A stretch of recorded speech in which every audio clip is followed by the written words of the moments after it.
how we use XRP in that payment flow, and it's just a means of getting that efficiency, cost transparency. Our customers are not exposed to any sort of volatility. They get it immediately. They want to, jump on board, but their number one worry is, how will my bank treat this, right? Mm-hmm. And what we see a lot of times is when we are in that conversation with their banking partner to talk about how we actually use XRP, there's no speculation. It's a means to an end. It's a technology play, right? They actually understand, and they really kind of jump on board. It really automates a lot of complex business processes and allows you to code in logic into money. And you could say, if this delivery happened on time, automatically tip the delivery driver. If I receive these goods and services from overseas, automatically pay the tax and excise to HMRC. I don't want the hassle of doing it myself. So we're going to see a programmable way of how we're going to operate. And we already do this today. I mean, the way we use our systems and phones and devices, we're already used to being so digital and automating as much of our digital life as possible. It's just going to be money next for us. Hi everyone, welcome to Token Topics. I hope you're doing great. Quant and XRP are the topics of this video. Two hot assets to hold, and we're going to go over them and see what's going on with the latest news and information. XRP Ethereum sidechains is bullish news for XRP holders. We're going to dive into that. We're also going to hear some words from Joel Katz and also a central bank digital currency expert from Ripple on the future of CBDCs. Also, we're going to hear words from Quant's founder and Quant at Cybos. You don't want to miss this video. Watch it all the way through to the end. Please do hit the like, share, and subscribe. Remember, I'm not a financial advisor. Invest at your own risk. With that out of the way, let's dive in. Before I begin, I have an incredible DCENT wallet announcement. You are not going to want to miss this special event, the Holy Moly giveaway event. If you purchase a DCENT Biometric wallet, you're going to receive free crypto. Free Tezos. You're going to receive 10 for one wallet. If you purchase a 2-wallet deal, you're going to get 20 free Tezos. That's an incredible deal considering that Tezos is trading at over $1.39 at recording. The special event period started October 15th and it's going to end November 30th, so you don't want to wait. Participants are customers who purchase a DCENT Biometric wallet at a DCENT official website that includes affiliate links from Token Topics or the official Amazon store during the event period. During the event period, rewards will be paid out as follow. There's going to be a payment of rewards November 2nd, November 16th, November 30th, and December 14th. So again, how to claim your rewards. Step 1. Purchase a DCENT Biometric wallet with the affiliate link in the description below. You're going to also save money on the discount. Step 2. Submit your reward claim form, which is very easy to fill out. I'm going to put this form in the description below as well. I'm going to let you in on a little secret to get a better deal. If you purchase it through my affiliate link, you're going to save money. It's originally $159. But from the DCENT store, it's $139. But if you purchase at the store through my affiliate link through Token Topics, it's only $129. On top of that, you're going to receive your free Tezos. That's the best way to do it. Don't forget, for more rewards, purchase a 2-wallet package and you receive a further discount. Here's the terms and conditions. Now I'm going to put the purchasing affiliate link in the description below. Enjoy. First topic, great news for XRP holders. This is a moment we've been waiting for. Very bullish indeed as Ripple begins testing XRP Ledger sidechains that's compatible with Ethereum smart contracts. Boom.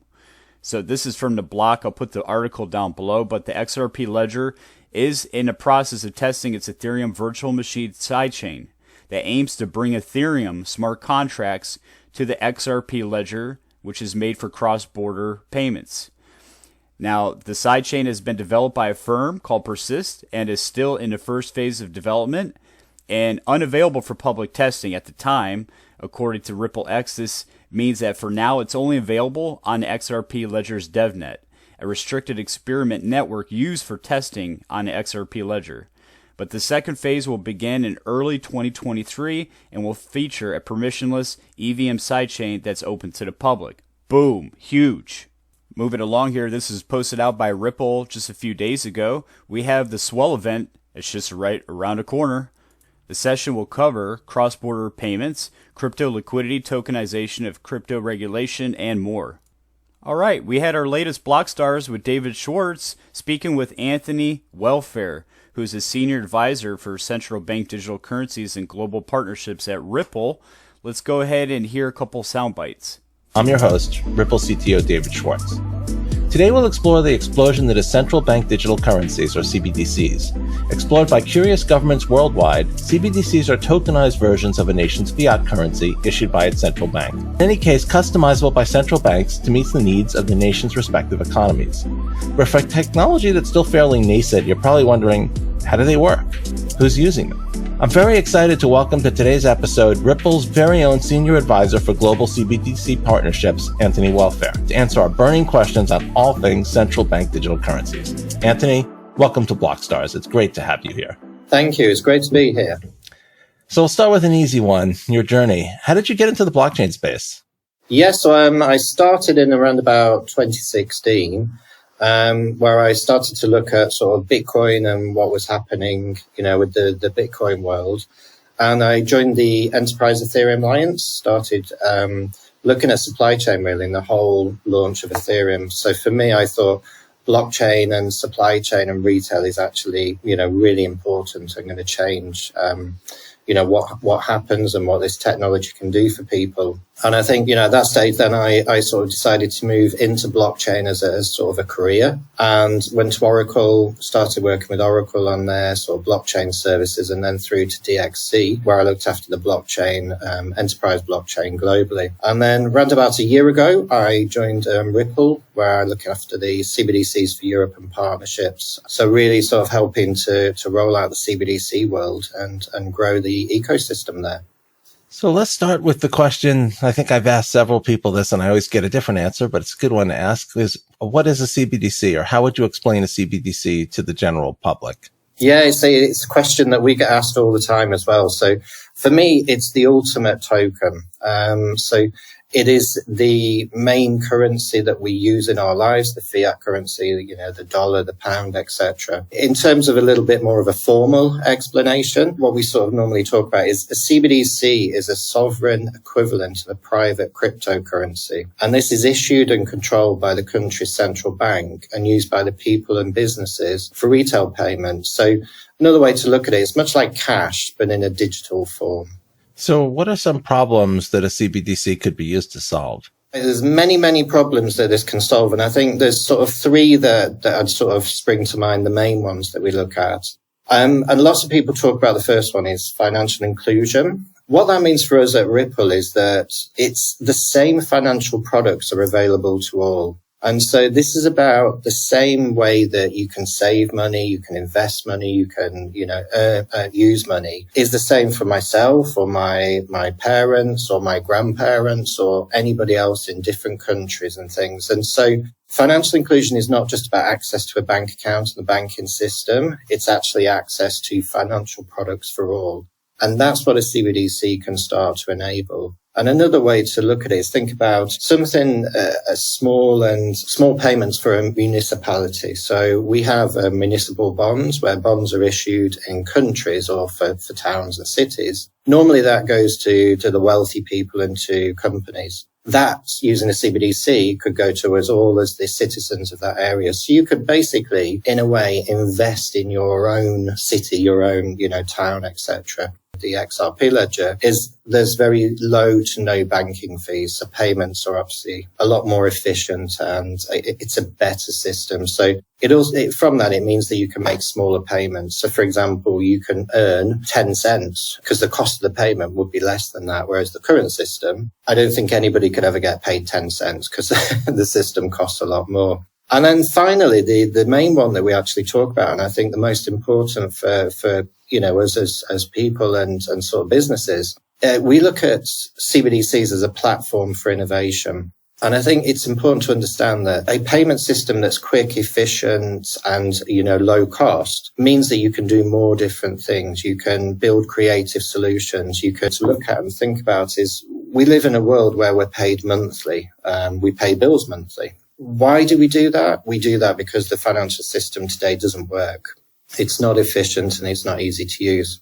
As an institution, be it a company, be it government, and, paying numbers and, millions of employees, you can actually technically then pay people on a daily or hourly basis. And that enables you to change the flexibility of the workforce, the flexibility of your offering, and really start to adapt to a world which is a lot more creative and a lot more innovative. Different systems. So there's unlikely to be one system of CBDCs. Governments tend not to agree on things. So it'd be very unlikely that every government in the world agrees on the same technology. But if they all use DLT technology, blockchain technology, and there's a set of interoperability standards, so a set of, languages, the way that it speaks or the way that it operates, then it can make it better. And I think overall, whether you have a CBDC at one end and a fiat currency at the other, or a stable coin, or even a native crypto, the fact that it's digital and the fact that it's based on blockchain technology,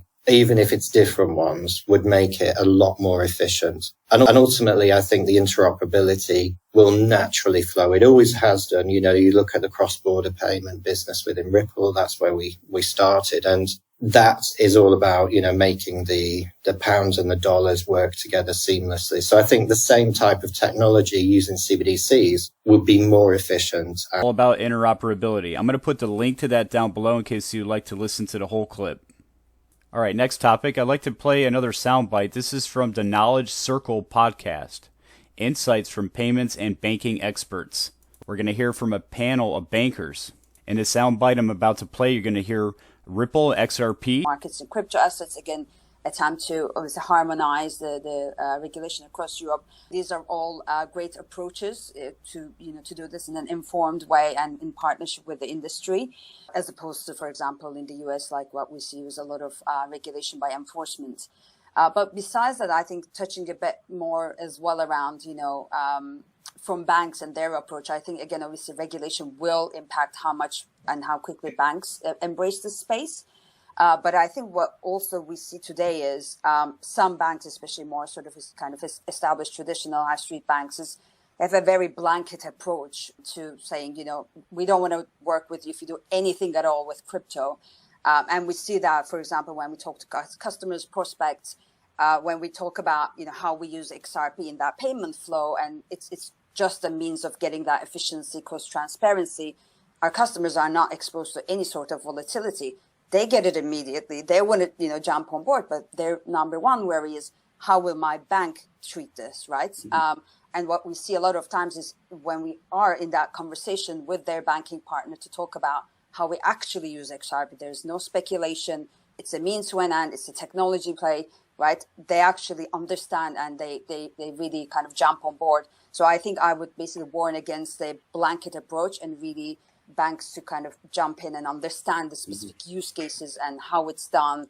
And that's only going to be right to their advantage, because I think we all agree here that we see the future as that crypto-enabled future. And those banks basically who don't jump on board, unfortunately, will stay behind. All right, next topic is Quant. Quant has been on fire lately, and for good reason. Quant was one of the blockchain networks at the Sibos event that was just recently held. And since the event, Quant has had quite some attention. Now, it has been rallying even before the event, and a lot of people are very bullish on Quant, even before Sibos, but it did help push it to the forefront. Now, I've spoken on Quant on this channel before, and one of the beautiful things I love about Quant is it's really not in competition with some of the favorite projects like Ripple's XRP, Stellar's XLM, or Zinfin's XDC. It's an Overledger. Think of it as an operating system. Also, the security feature is really what's needed for this monetary system to work. One of the beautiful things of Overledger, if one network goes down, Quant can allow it to bypass to another network, so the monetary system always stays and operational. Now, let's hear some words from the founder of Quant, who was just recently at the Sibos event.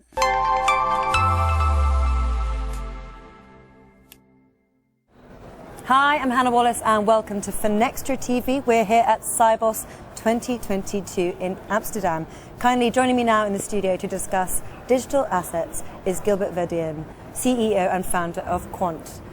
Gilbert, thank you very much for joining us in the studio. Thank you for having me. It's great to be here. Really good to have you on and talking about a massive topic, one that's going to be covered a lot at Sibos. And what we're hearing, walking around the exhibition floor, is the question, what needs to happen for digital assets to gain traction within institutions? So let's start there. I think digital assets have had a very interesting journey to get here. They were an unknown thing, but now we've seen the traction and the adoption by institutions led by regulation. And digital assets are an evolution of the way we're actually conducting financial services. So we've seen different pilots and use cases of people testing financial services testing digital assets. But what we're seeing now is the real world implementation within different types of asset classes, different forms of money in terms of central bank digital currency, and different types of institutions using it differently. So what is it going to take? I think personally good regulation, and we're seeing harmonized regulation come in. We are seeing different regions across the world endorsing the use of different types of digital assets for their domestic and institutional clientele or customers. Sure. And what we're seeing is the benefits it's bringing. And it's really down to benefits to the consumer, down to benefits to businesses, and what digital assets can do for them. That's right. All right. Well, thank you very much for bringing us up to date there. And All right, as you can see from this graph, now QUANT's Overledger is the world's first blockchain agnostic API, and it connects really everything. Think of it as the operating system, or really the whole network of the whole new monetary system. It's going to connect payment APIs, blockchains, enterprise blockchains, banking APIs, and all this through Overledger. It's incredible how all this technology is going to work together. And as I also stated, the security feature, if one of these networks goes down, it can bypass it until they get problems resolved. All right, let's hear some more from Gilbert Verdian on why programmable money is set to become the norm.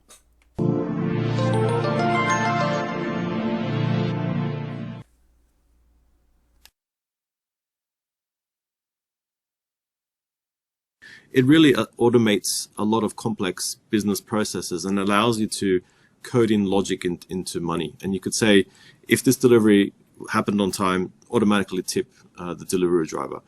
If I receive these goods and services from overseas, automatically pay the tax and excise to HMRC. I don't want the hassle of doing it myself. So we're going to see a programmable way of how we're going to operate. And we already do this today. I mean, the way we use our systems and phones and devices, we're already used to being so digital and automating as much of our digital life as possible. It's just going to be money next for us.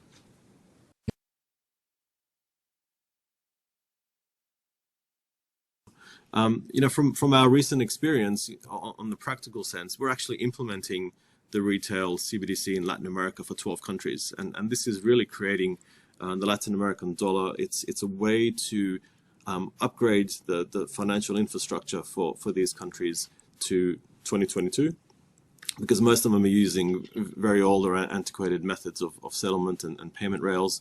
Having digital assets really enables the growth of that economy and the cross-border flow of money and trade across those 12 countries initially, and then we're connecting that up to the US. So we've seen the practical benefit of a retail CBDC to the end user, to the end business, having access to real-time settlement, real-time money, and cross-border flows, which they never had a year or two ago. And the work that we're doing is actually going live in 2023 across Latin America. 12 countries throughout Latin America is very significant. And I see how all these different tech giants truly working and harmonizing together to make this new monetary system work. Next topic is Quant tweeted out, right now they're in an event called The Merge by FinTech Nexus, and it's being held right now, October 17th through the 18th. As you can see, it was a pretty hot topic, increasing the velocity of money with real-time settlements at Merge 2022. As you can see, FinTech Nexus is also at the Merge, so a lot of big topics being discussed, moving things along. I want to say thank you for watching another edition of Token Topics. Don't forget to hit the share, like, subscribe for fresh content so you can stay up to date, especially if you're a Quant or XRP fan. It's imperative to stay tuned. I want to say thank you, everyone, and stay safe.